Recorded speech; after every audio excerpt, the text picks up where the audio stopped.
All right, welcome back to Vegas Unwrapped.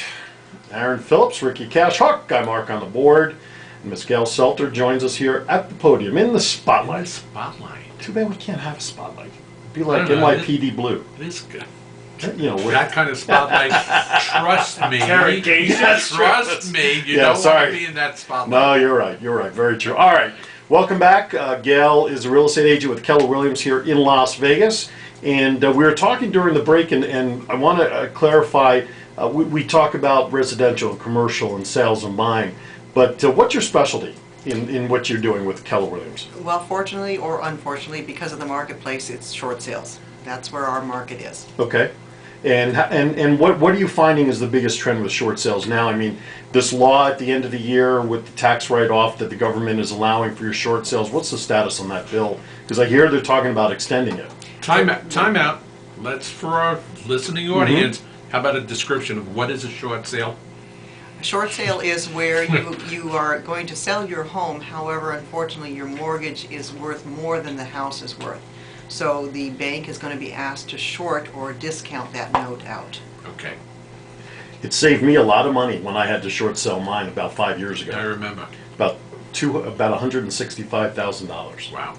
So, and then there's a certain tax form, I don't remember what it is, that I had to file so that I would not be charged the income tax on it as taxable. Now they're talking, the bill is originally supposed to expire at the end of this year, That's right? correct. To allow that write-off, but they're talking about extending it, correct? We are working as a professional organization of realtors. We are working to have that extended out. We don't have that, and it's not complete at this point. Gotcha. We're hoping that it will be complete and be extended out. We're not sure if it'll be under the same terms, but similar enough terms to continue helping the homeowners that do have to sell. And, you know, they don't need that double whammy of a tax on top of everything else. So are you seeing an uptick now in activity of short sales as we get closer to the end of the year, just in case? Some people are coming out of the woodwork right now. They're hoping that the Tax Relief Act will be extended out, but we have no guarantee of it. You know, if someone goes in the market today, is it potential that we could have it sold, negotiated, and closed by the end of the year? Yeah, it's going to be a tight one. But bottom line is, if someone is challenged with a mortgage or they haven't been making their payment for quite some time, it's time for them to sell it anyway. That's a good point. Absolutely. Now that segues beautifully into my question. Let's go to the buyer's perspective. Is it a buyer's market in terms of only people with excellent credit, or is it reached a point where it was back, 6-7 years ago, where you could have the worst credit in the world and you'd find somebody to finance you?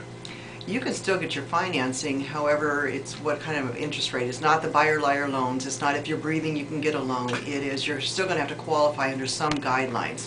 So if your credit is poor, maybe you've had a bankruptcy or foreclosure, there are financing terms available. You may not like those terms. I can only 50% guess. interest. 90% down. I was thinking of more of the 90% down, or whatever the case Yeah, exactly. may be. Right on. Yes. Well, my first house that I bought here in town umpteen years ago was right after I came out of bankruptcy, a year after, and I think the interest rate was like 19%, and I had to come up with all kinds of like 30% down or something. I mean, it was crazy, but it was the situation I was in.